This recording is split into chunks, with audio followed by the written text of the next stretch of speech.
Well, it's a pleasure, obviously, to be here with friends. But I'm going to start on a somber note, really somber. My hope is it'll end up being some kind of a liberating reflection before we get done for the evening. We have, if you could, no more photos if you could. I'm used to a classroom, nice and quiet. Thanks.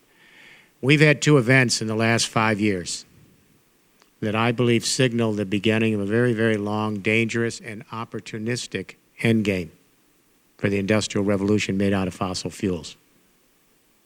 Let me take you back to the first event, July 2008. You remember that month? Crude oil hit $147 a barrel on world markets, and when that happened, all the prices across the global supply chain went through the roof. Everything in this civilization is made out of fossil fuels or moved by them. Fertilizers, pesticides, all of our construction materials, pharmaceutical products, synthetic fiber, it's all made out of fossil fuels. Power, transport, heat, and light. We've created a great and rather dangerous short-lived civilization based on digging up the burial grounds of the Carboniferous era. It's really all about that. You know, I got it just as an aside. You know, I often wonder if we make it through this moment. I mean, I have my serious doubts, really, which is probably not a nice thing to say to all the young people here, but if we make it, I wonder what future generations of our species will think of us maybe 300,000 years from now. All the monuments will be gone. The only record they will have that we were here is they're going to have our CO2, methane, and nitrous oxide footprint square in the geological record. They're going to say, oh yeah, back then they were the oil people. We had the Bronze Age and the Iron Age. They lived off fossil fuels and they almost destroyed the planet in the process. When oil started to go over $80 a barrel in 2007, all the other prices started going up. At 120 a barrel, we had food riots in 22 countries because this afternoon we've got 40% of the human race living on under $2 a day. And when the price of wheat, barley, rice, and rye were doubling, tripling, and actually trebling, we had 1 billion people in harm's way. The UN, if you remember, panicked. They said, we've got an alert here. How do we deal with this? At 147 a barrel for Brent crude, everyone stopped buying. Prices were too high in the stores. The entire global economy shut down in July 2008. That was the economic earthquake. The collapse of the financial market 60 days later was the aftershock. We couldn't maintain that fictional credit-ridden, debt-ridden economy when the real economy shut down. Our world leaders are still dealing with the aftershock. No one wants to actually address the earthquake because then we'd have to ask some soul-searching questions about the reorganization of civilization. This is an endgame. We now know in the business community, and this is maybe a good measuring, we actually know how far we can globalize the world based on fossil fuels and the technologies embedded with them. It's about, the zone is between 120 and 150 a barrel. When it gets into that zone, prices go up and we get shut down in the economy. The reason we've hit this end game is we now have two milestones. Peak oil per capita, 1979. Global peak oil, 2006. In 1979, had we distributed all the oil reserves we had at that moment in time to everyone alive on the planet at that moment and shared them, that's actually the most oil any person could have. We found more oil since then, but population's risen a lot faster. So if we distribute all the known oil reserves we have now to 7 billion people, there's less per person to go around. So when China and India brought a third of the human race into the game in the sunset of a second industrial revolution at a 9, 10, 11, and 12% growth rate over 15 years, just too much aggregate demand against the supply of oil reserves. Oil prices go up, other prices go up, shut down. The proof's in the pudding. In 2009, oil went down to 30 a barrel. And of course, the good news is the bad news. It means there's no economic activity. As soon as we started to replenish inventories, oil prices went up and they hit a shorter peak of 123 a barrel in the first quarter of 2012. Always look to Unilever and Colgate-Palmolive if you want to know what's going on. The big consumer product companies, they issued their quarterly for the first quarter of 2012. They said profits are down to the shareholders because the price of oil went up. We had to embed that in all our products. Purchasing power is slowing down. We are in a second shutdown right now. These are 5-year cycles of growth, shutdown, replenish inventory, growth, shutdown. There is no way to get through this. Once we get in that zone of 123 to 147 a barrel, it goes down again. We have other fossil fuels. We have tar sands in Canada, shale gas in the U.S. and around the world, heavy oil in Venezuela, coal. Well, let me deal with tar sand and shale gas for a moment. The only reason we are in these energies, we've known about them for a long time, is because the high price of crude oil is setting the benchmark for going to the more difficult energies. It's much more costly and difficult to get oil out of rock and sands than out of an oil well gushing out of the ground in Saudi Arabia. Tar sands is not competitive under 80 a barrel. And we used to think that price was prohibitive for oil. As to shale gas, I'm looking at the studies. It apparently, I'm not sure yet, it looks like we have a bubble here. I guess it's Chesapeake is in real trouble, the big company. They've overinvested, overhyped. The energy company has gotten into it, the banks. And from what we're seeing, we're not sure yet, but some studies are showing that these shale gas deposits, what they're doing is they're projecting the amount of gas based on the sweet spots. And there's only a few sweet spots in every deposit. And you know how long it takes to get the gas out of the sweet spots? About 18 months. So now the new studies are beginning to suggest, we don't know yet, beginning to suggest a big bubble, overhyped how much reserves. And even then, if you put them on world markets, it's fairly irrelevant. This leads us to the second event. We have these other fossil fuels, and even though gas burns better, a little less CO2, they're still emitting CO2. The second event is December 2009, Copenhagen. 192 heads of state show up there to address the entropy bill for the industrial age. How many engineers do I have here? Good. You know you cannot escape the second law of thermodynamics, right? Should tell the economists that. They don't study thermodynamics. So that's why I don't know anything about economics. We'll get to that in a minute. But the point is, this is not a metaphor. We have too much spent entropy.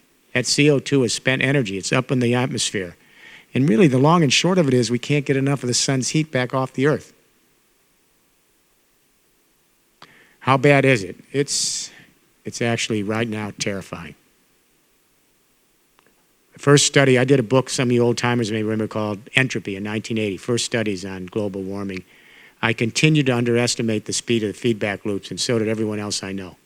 Because we can't model those feedback loops. When we see them after the fact, we say, how do we miss that one? So, the most important single story in the history of the human race was reported 2 weeks ago. Almost no attention, not a single world leader made a single comment on it. And in Hawaii, at the monitoring station 2 weeks ago, it was reported that we've now hit 400 parts carbon per million, not a peep from the world. We're dead asleep on this. The parts carbon per million never went over 280 parts carbon per million in the atmosphere for the last 800,000 years. It tracks identically. As soon as the industrial age starts, the carbon goes up. We've now hit 400 parts carbon per million. Now, the reason this is important, I advise the EU, we went to Copenhagen, and we hope to talk the world into mitigating CO2 at 450 parts per million, stop there, and we'd only go up 2 degrees. And then James Hansen, who just retired as the chief climatologist for the U.S. government, said, we got our numbers wrong. By the way, no one even wanted to play with the EU. He said, that's too much. Hansen said, we had our numbers wrong. If you go up 450 parts carbon per million, the geological record shows us you go up 6 degrees, not 3. And Hansen said, as a paraphrase, the end of human civilization, perhaps by the end of the century. What's terrifying about climate change that's never explained is it radically changes the water cycle on Earth in one moment of time. That's what this is all about. We're the watery planet. You know, we go to other planets, we say, is there water? First thing we want to know. This planet, the ecosystems have developed over eons of history based on somewhat stable water regimes. They shift, but somewhat stable. For every 1 degree that the atmosphere temperature goes up, the atmosphere then absorbs 7% more precipitation from the ground. It sucks it up because of the heat. It throws off the whole hydrological cycle of the Earth in one moment of time.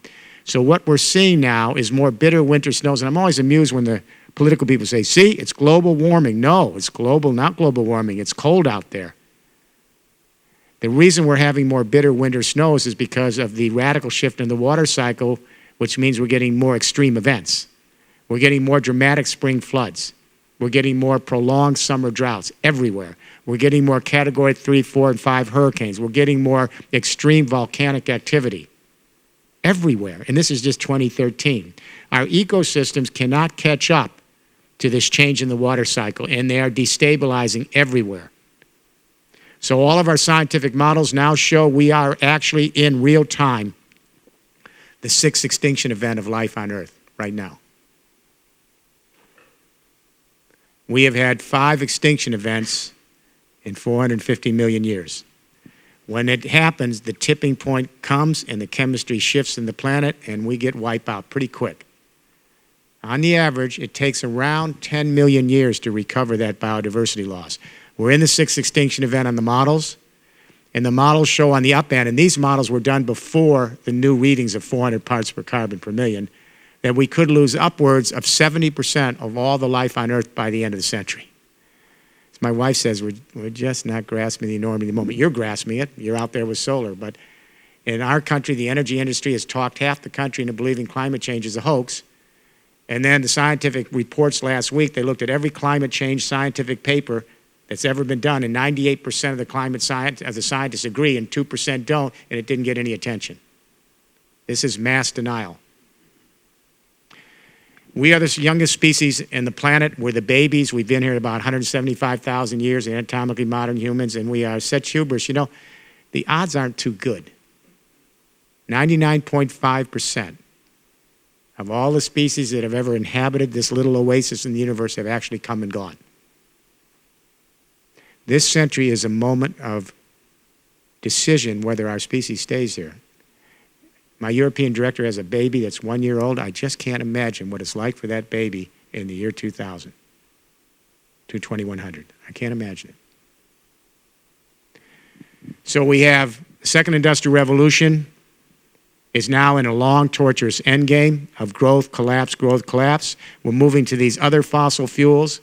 And as we do so, we're continuing to increase the climate bill with more and more CO2 up there. So what do? Let me share an anecdote. When Chancellor Merkel became chancellor, she asked me to come to Berlin in the first few weeks of her government to help her address the question of how to grow the German economy and create jobs. Now, that's not a small issue for Germany, since they're the most robust industrial economy per capita by far in the world. So when I got there, the first question I asked the Chancellor is, Madam Chancellor, how are we going to grow the German economy, the European, or the world economy in the last stages of an energy era? The energies are becoming more expensive and volatile. The technologies based on the energies, like internal combustion engines, centralized electrification, there's no S-curve left. And now the infrastructure made out of carbon is just too damn expensive to build and maintain. We need a new economic vision for the world. It has to be compelling. We need an economic game plan for the vision that's deliverable. It's got to move as quickly in the emerging nations as in the industrialized countries. We have to be off carbon, not low, not clean, off carbon 30 years, everywhere. I think if we have any chance of beating this, we're really late. So we have to ask the question, how do the great economic revolutions in history occur? Because that's going to give us a roadmap of what the solar industry here and everyone else, what we need to do to get through the door here in time. The great economic revolutions occur all through history when new energy regimes emerge. They make possible more complex civilizations. They bring more people together, differentiate skills, integrate them in larger units. But the complexities of new energy regimes then actually have to require new communication revolutions that are agile enough to manage them. All through history, when communication revolutions converge, merge, and manage energy revolutions, we have the big economic paradigm shifts. They change temporal spatial relationships, how we live, they change consciousness, everything. I'll just start with the 19th century. I have the book before the third industrial revolution is called The Empathic Civilization. It's a 660-page narrative, so I won't go into it. My wife said, what were you thinking about? ADHD generation writing a 660-page book. But we go through the entire narrative if you're interested in how these energy communication regimes emerge and their relationship to the shift in consciousness. But 19th century, first industrial revolution, convergence of communication energy. We had a very interesting communication revolution. We went from manual print presses, 5 centuries of that, to steam power printing. This was a big deal because we could put out massive volumes of cheap print material really quickly, and it was like the lower transaction costs on the internet today. But then we had to have everyone literate. So we introduced public schools all over the world and created a print literate workforce with the communication skills to manage a really complex coal power, rail driven first industrial revolution. Could never have organized that energy regime with an illiterate workforce. Too complicated. 20th century, we had another convergence of communication energy, a second industrial revolution, centralized electricity, the telephone. Radio and television became the communication media to manage, coordinate, and market a more dispersed auto oil era, a consumer society, and a suburban build-out. That second industrial revolution clearly on life support, you can smell it. The energies are more expensive and volatile, the technologies are antiquated, the infrastructure is in disrepair. And do not be deceived when you see those big, beautiful buildings in Asia, in the urban centers. That's second industrial revolution. They look good, they smell old.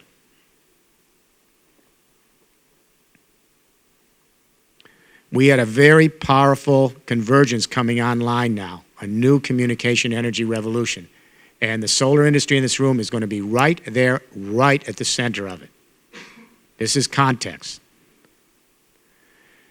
We had a very powerful communication revolution in the last 20 years. The personal computer, but mainly the internet. And what's so interesting about the internet is the way it's organized. I grew up on centralized communication, one-to-many, top-down, radio, TV, newspapers, magazines. What's so interesting about the internet is not centralized. It's organized to be distributed. And the fact is, it doesn't vertically scale, it's peer-to-peer lateral power. And it's completely collaborative in nature. So this communication revolution, and this happened in 22 years. You know, Berners-Lee put that World Wide Web online in 1990. 2 years later, we got, I happen to have mine here, we've got a third of the human race, 22 years, third of the human race with a cheap cell phone and now a Raspberry computer for $25, sending audio, video, and text, a third of the human race, gossiping on Twitter, their faces are on Facebook, and they're looking at the Google search engine, and they're doing all this at near zero marginal cost. If I'd have said that in 1988, that a third of the human race at near zero marginal cost would be in complete communication, distributed, collaborative, peer-to-peer power within 20 years, what would you have said? That's half the revolution. That's what America doesn't get, because in America, our entrepreneurs created the first half, the communication, stopped cold, and are going back to shale gas and tar sand, trying to take a distributed communication revolution and are putting it against a centralized energy regime. They won't get anything out of it. The second half of the story, this distributed, collaborative, peer-to-peer, laterally scaled internet revolution is now merging with a new energy regime, distributed energies that have to be organized collaboratively and scale peer-to-peer lateral power. Starting to sound familiar? Elite energies, coal, oil, gas, uranium, they're not found in the backyard. They're only found in a few places. They require huge military and geopolitical investments, which I don't have to tell Europe about. 2 world wars, the Ruhr Valley, coal, oil, and Russia, it was a mess. Millions died. And they require massive capital to get them from the wellhead to the end user. These are the most expensive, elite, centralized energies, nuclear and fossil fuels in all of history. They're dying. That's why the energy industry, the old energy industry, is frightened to death of everybody in this room. I know, because I work with a lot of these, I know these companies, they're scared to death. What are distributed energies? Those are energies that are found in every square inch of the planet. The sun shines all over this world every day. What is it, 45 minutes of sunlight can give us more power than we ever need for our global economy. And I'm always amused when people say, economists say, gee, you think we've got enough solar power to run the planet? Duh. This earth is from the sun. This is a fragment of the sun. Everything down here came from the sun, including the fossil fuel deposits. If we can't power this planet with the solar power of the sun, we're doomed. The wind blows across the earth 24 hours a day, harness 20% of it. We have 7 times more power than we need. Underneath the planet is the hot geothermal core of red hot energy. That's the leftover sun. We can take it up at a moment's notice everywhere in the world. In the rural areas, we have the agricultural and forestry waste that can be converted back to energy. In the coastal regions, our urban populations have the ocean, tides, and waves. We have enough of these distributed energies to provide for our little species till kingdom comes. And let me say, you notice I mentioned the other energies? You know and I know solar is going to be right at the center. So do not worry. You get into partnership with the other energies because we know that solar will be at the center of this because this is all about the sun. But we need the wind, we need the geothermal heat, we need the agricultural waste, we need the ocean tides and waves because each region is going to have to customize where they have the best frequencies. But solar is going to be everywhere. Germany proved that. You don't have to be sunny Spain or Italy to get the job done.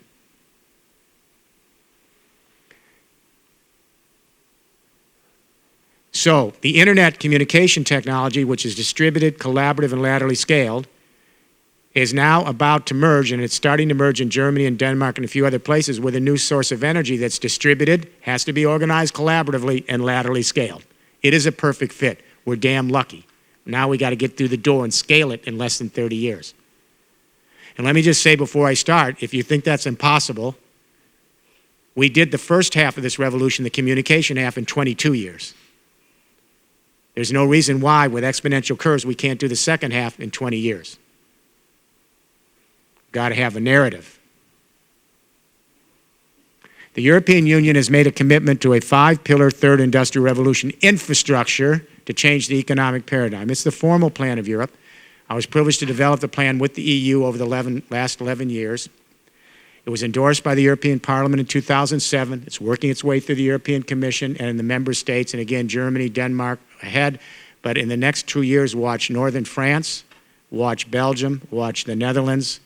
We're going to have a whole lot of places here, and then it's going to spread really quick. Pillar 1, 20% renewable energy by 2020. A third of the electricity has to be green. This is not a nice suggestion. It's a mandate. Every region has to get there. Some are way ahead. Some are way behind. Pillar 2, how do we collect energies which are distributed? Now, interestingly enough, our first thought was, well, you know, we're going to go to Spain, Italy, and Greece. They got a hell of a lot of sun. We're going to put in some real big solar parks, high voltage line. We're going to ship it out to everybody.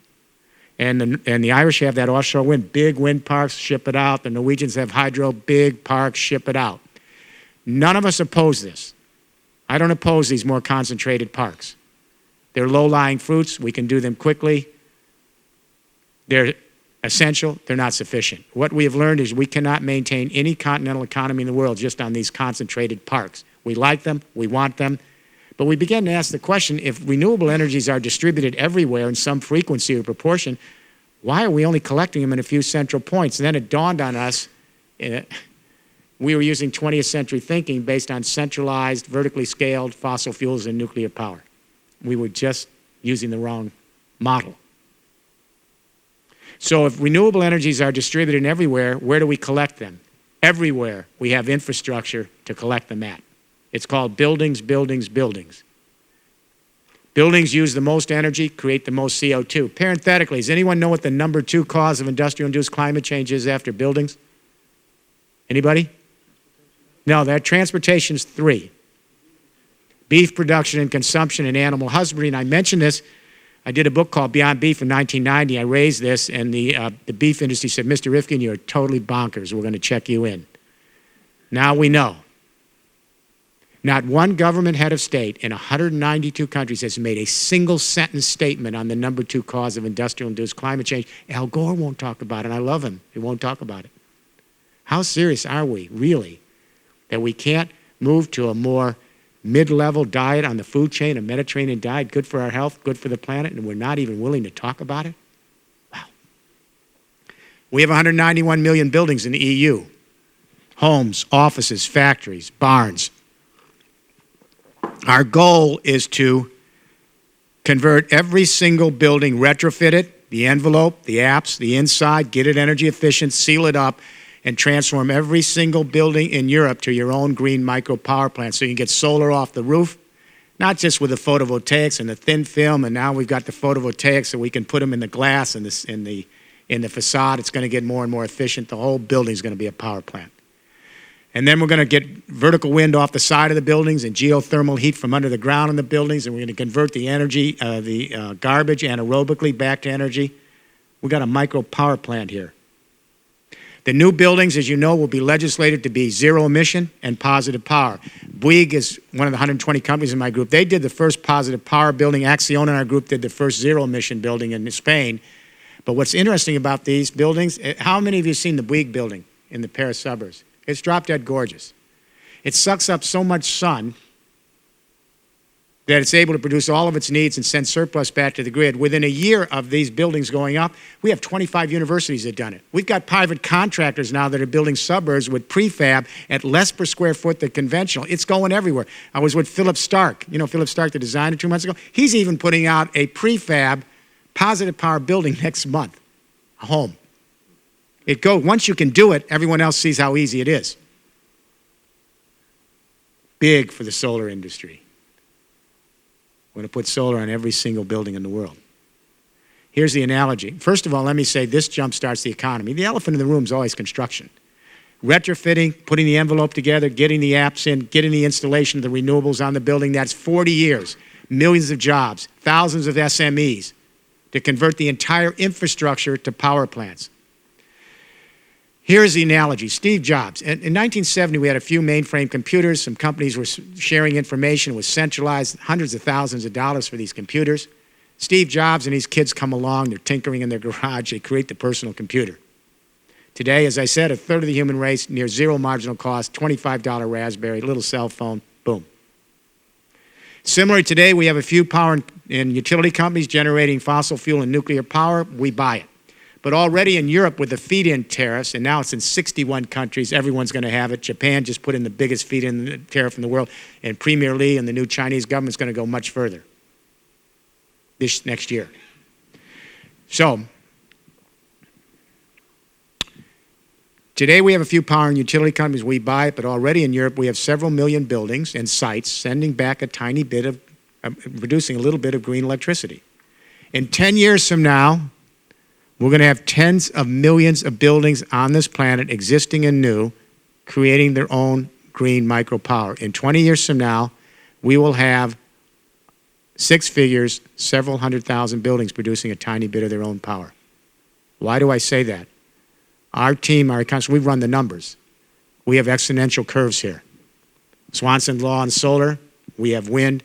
We have 20 years in both of exponential curves. The next up will be geothermal, biomass, etc. Exponential curves are very deceptive. Economists usually don't factor them in. I'll tell you a little story. When I was 13, I had a kid across the street who was always on me. His name was Harry O'Connor. I'll never forget.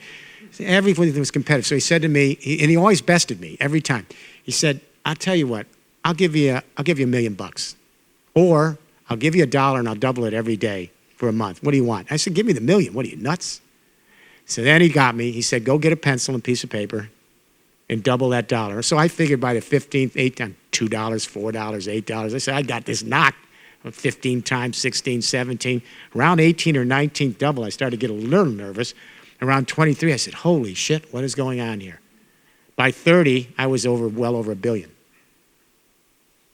So we're on an exponential curve, and it's following this similar logic to what happened with Moore's Law in computing technology, where we double the knowledge, half the cost every 2 years. We're seeing it in solar and wind for 20 years. It's deceptive because we don't have half the lily pads in the pond filled yet, but we're moving right. And I kind of agree with Ray Kurzweil. He did a little bit of a study. I think he may be a slight optimistic. I think he said 8 more doublings on the exact curve we're on now. It doesn't even have to get better, and we're in 100% renewable by the end of 2030. Or maybe it'll be a little later. You can't beat exponential curves. So what's happening now as the harvesting technology comes in for renewables, they're getting cheaper and cheaper as they scale, and the exponential curve is making them cheaper. And within 20 years, the harvesting technologies are going to be as cheap as cell phones today. It's on an exponential curve. And then, and this is what the energy industry is really scared of, the sun off your roof is free. The wind off your wall is free. The heat under your ground coming up, that's free. The garbage converted back to energy is free, nearly free. We are heading toward near zero marginal cost in energy, just like we did with information. It didn't cost much to put the infrastructure in for the internet. And now it's near zero marginal cost to send the information. Energy's run the same way. They're basically free. And you can do it, any building you put up is already, after 7 years, you pay it back. That sun's free. Terrifying to the energy industry.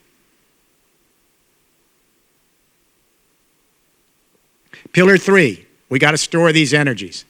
The sun isn't always shining, the wind blows at night, we need that damn electricity during the day. Water tables are now down because of climate change drought, they're not predictable. We got to store them. We're agnostic. I like every kind of storage technology. We got to get them online much quicker and scale them.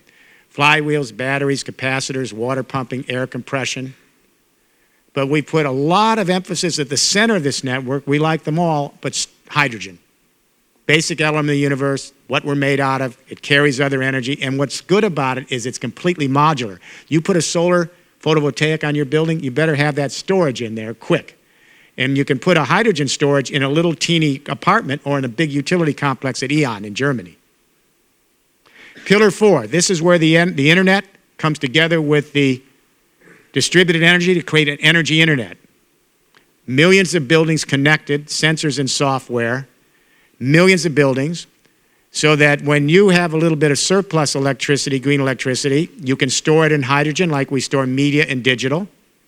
And then if you don't need some of that green electricity, by the way, here's how it works for some of you who aren't engineers. You have a solar panel on your roof, you generate some electricity. If you have some surplus you don't need, put the electricity in water, high school chemistry.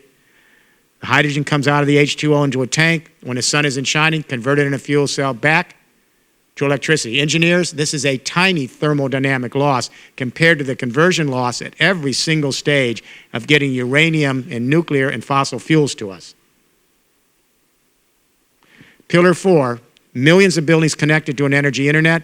If I have surplus electricity, I can program my software to direct it across an energy internet from the Irish Sea to the doorsteps of Russia, like we now create information, store it in digital, share it online.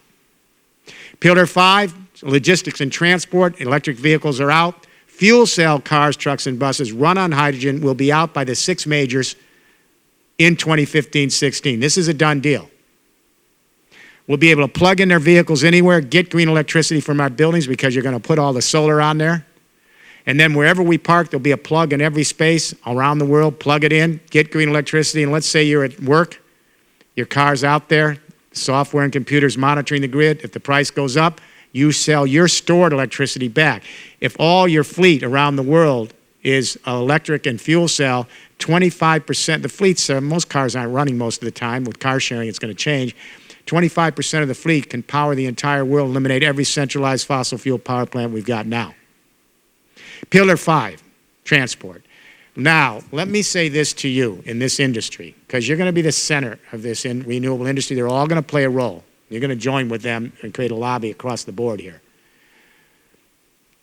These 5 pillars are only components. They're totally meaningless. Your solar is meaningless by itself.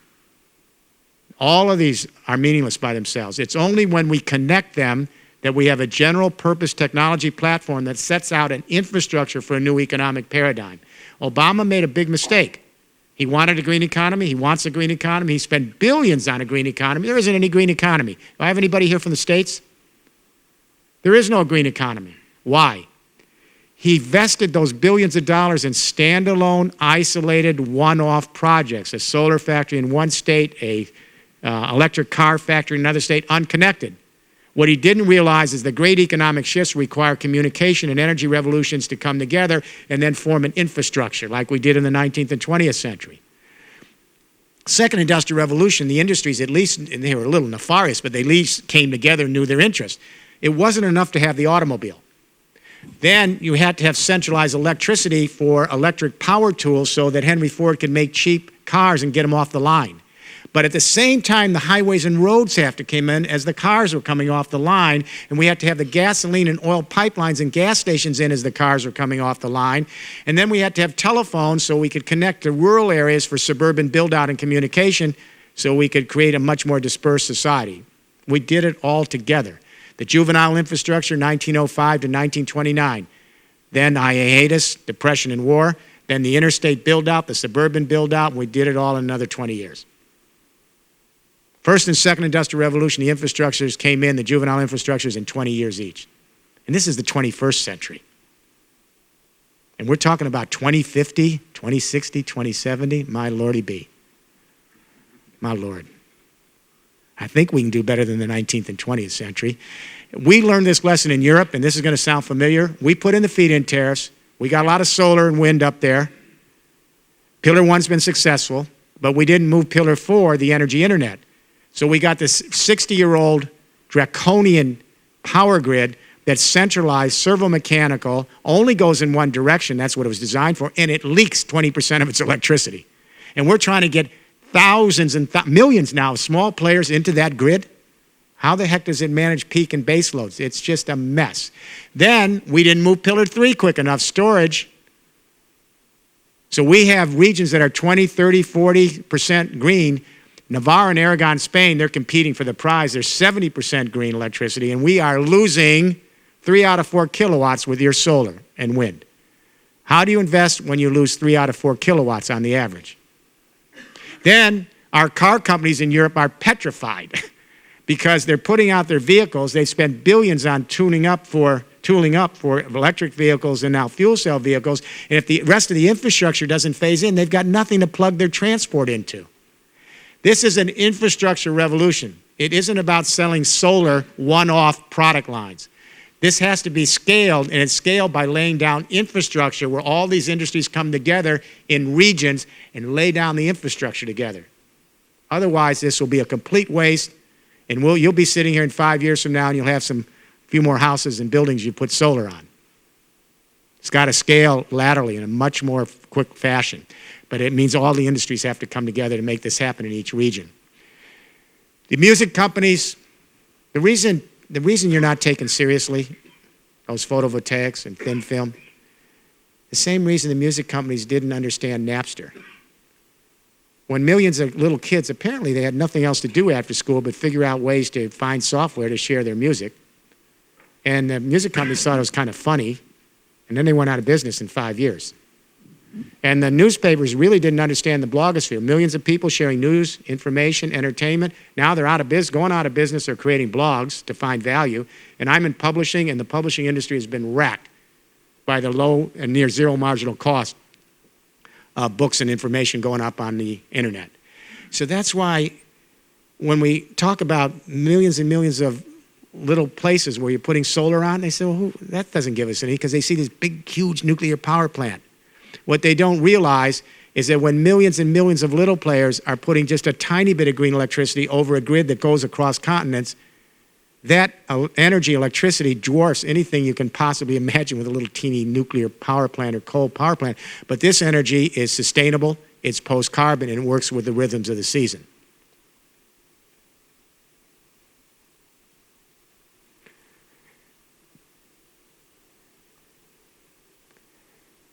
This 5-pillar third industrial revolution, in which you're in the center on the energy part, what it does when it creates this infrastructure is those 5 pillars then create what we call an intelligent infrastructure, the first in history. You notice how Siemens, IBM, Cisco, GE, they're talking about the smart cities. The first 3 of those companies are in my group, not GE. And they want to talk about the intelligent society. You see the ads.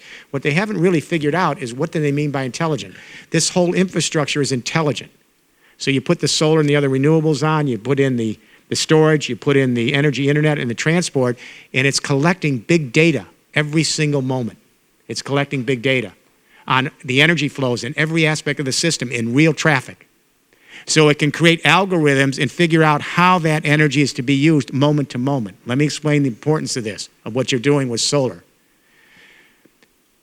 Whether any company, any industry, or any economy succeeds or fails in this transition between a second and third industrial revolution, the second is dying, the third has to scale in.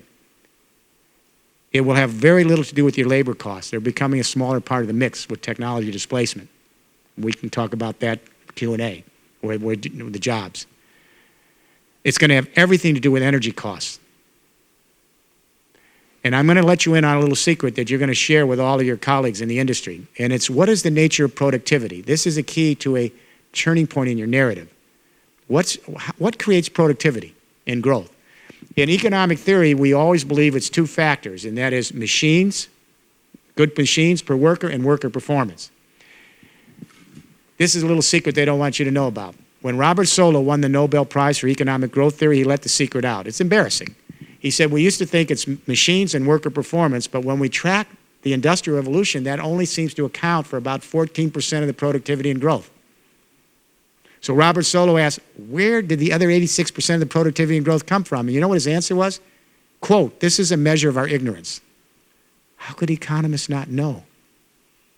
The reason they didn't know, and this will amuse all the engineers here, when classical economic theory was being penned in the late 1700s by Enlightenment philosophers, the big rage was Newton's physics. Everyone used Newton's metaphors to try to be scientific. So, you know, for every action, there's an equal and opposite reaction. Adam Smith used that. He said, oh yeah, the invisible hand of supply and demand. Got it? When Baptiste Say made the comment that supply creates demand that then stimulates more supply that creates more demand, a body in motion stays in motion unless obstructed by outside force. The only problem with penning economic theory based on Newton's physics, it really doesn't have much to do with economics. Economics is based, engineers, chemists, and architects here, it's based on the laws of energy, the first and second laws of thermodynamics. They weren't discovered by scientists till the late 19th century when engineers and chemists were studying energy and entropy losses in machines. All economic activity is taking low entropy inputs from nature. It can be rare earths. Everything is energy, materials. So it has low entropy, available energy, concentrated to do work. We take it out of nature. We convert these materials and fuels and everything else. Each step of conversion, there's an entropy loss. You never break even. You always lose, right, engineers?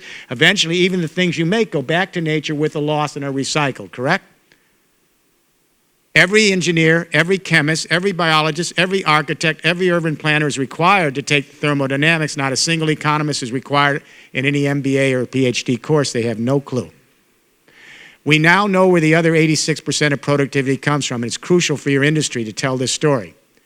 Bob Ayers over at INSEAD, that's a sister institution with Wharton where I teach. Wharton's the oldest business school. I teach in the executive ed. We've got other guys that have done studies on our team. When you track and put one more factor in, you have machines, worker performance, and you add thermodynamic efficiencies, track it, and it accounts for almost the rest of the 84% of the productivity. We now know that 84% of productivity is thermodynamic efficiencies. Think near zero marginal cost. That is ultimate efficiency. That's what terrifies the old industries. This is about productivity. So when an environmental activist says, we got to be more efficient in our energy, and an economist said, that's no growth, the economists have absolutely no idea what they're talking about. It's 84% of productivity. This is a big selling point. So if those 5 pillars can begin to create big data, which they will, with algorithms to manage the energy flows, they can dramatically allow businesses embedded in those infrastructures to use that information to reduce their energy costs, increase their thermodynamic efficiencies, and raise their productivity through the roof. The second industrial revolution, energies and technologies, took us from 3% efficiency to 14% in 1970 over the century. It leveled off. We can now go from 14% efficiencies, get in the technology here, to 40. And then engineers, we have to level off because of thermodynamics. This is dramatic. And this has big consequences. Let me just give an example, the utility industry.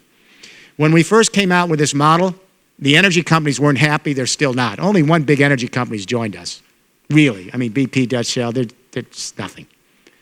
GDF Suez is doing some stuff. Only one, really. The utility companies did not like the model. They said, no, we don't like this model. We like to generate power, sell electricity, end of story. We said to them, you know what, we've got a better model for you.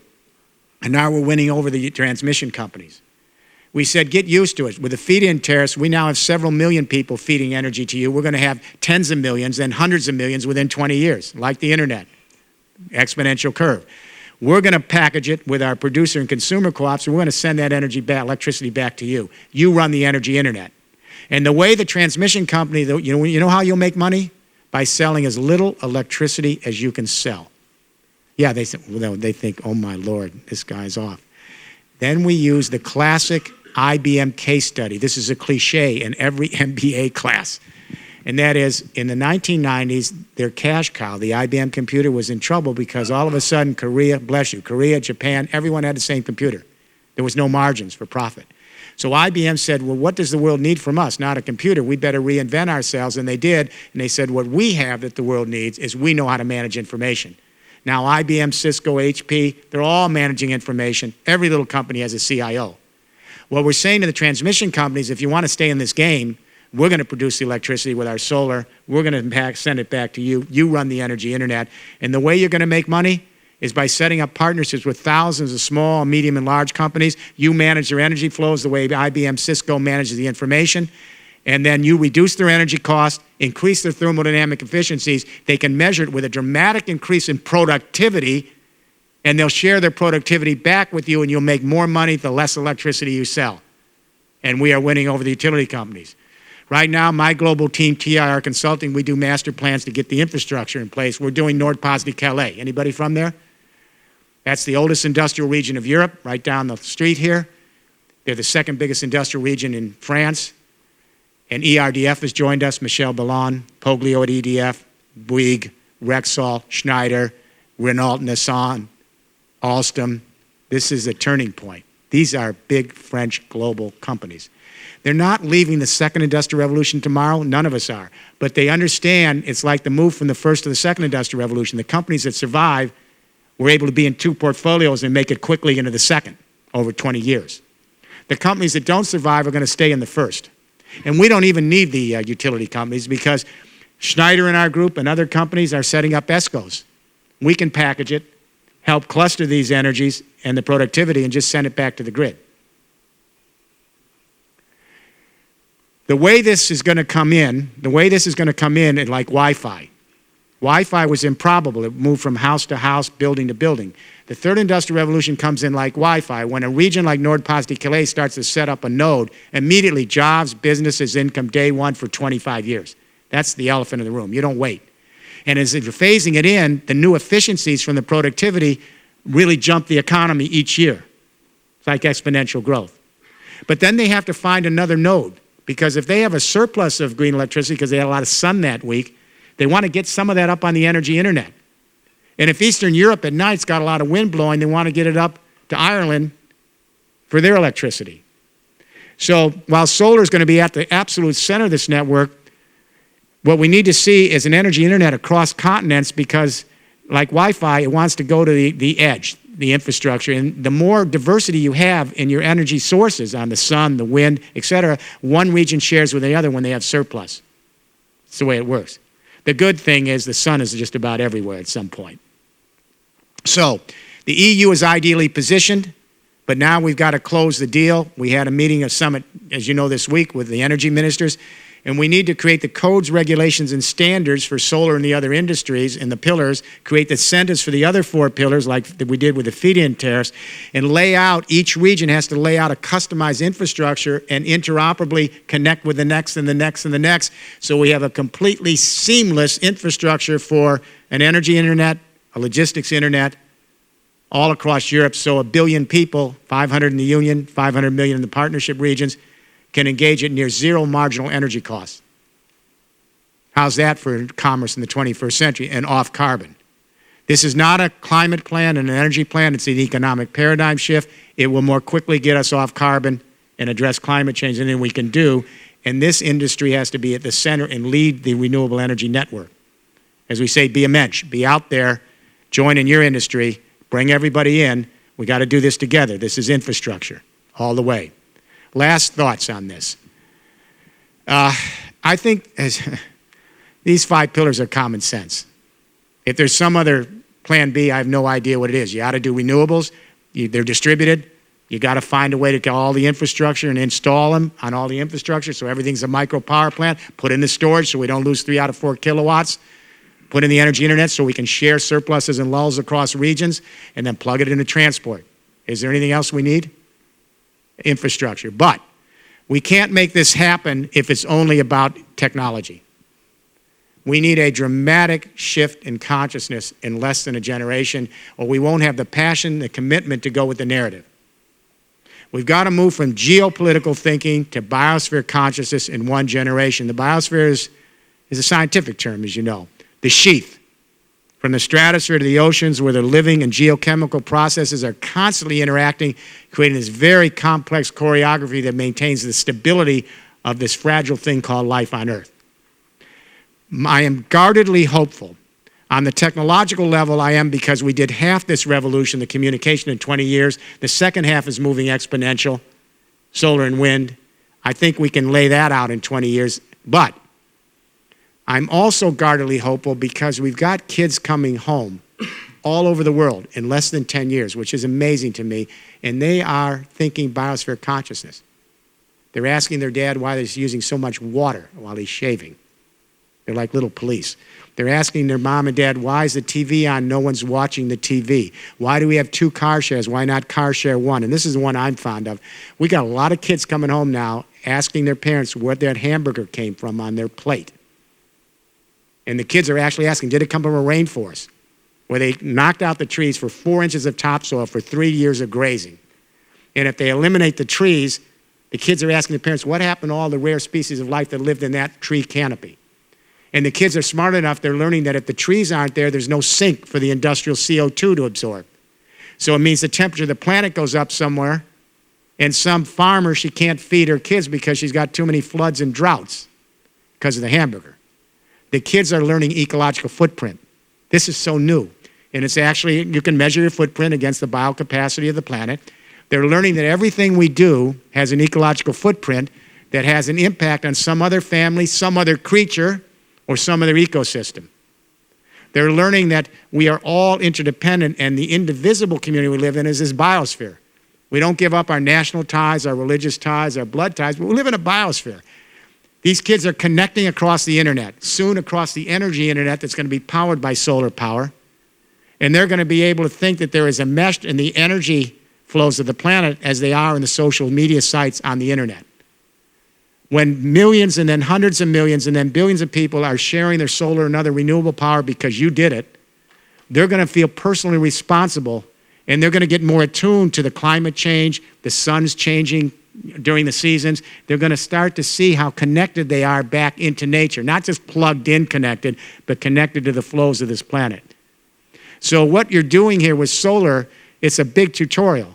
It isn't just about the energy, as you know, and the efficiencies and the economic paradigm. It's a shift in consciousness where we all realize we're sharing the biosphere together.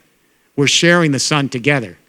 And it's through that collaborative social commons that we're learning to live in one biosphere community. So I guess what I would say to you, you didn't need me to come here. Some of you have been pioneering this for 20 years. You're moving the industry. We're grateful, but it's not moving quick enough. We've got to scale. I am so tired of pilot projects and one-off little experiments so some local jurisdiction can take a photo. And you're tired of it too. We want to scale. We want to scale all 5 pillars. We want to get every region to lay out master plans. And if some of you want to talk to me later, maybe we can see how we might work together in some of the regions and countries we're laying out plans. We'd love to have involved.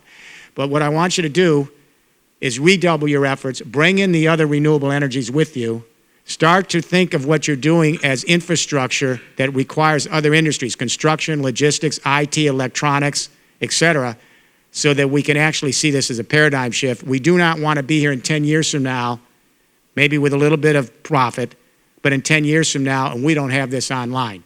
It would be particularly tragic since it's exponential on the curve. So let me say it's my pleasure to be able to be here with you, really, because you're out there actually doing it.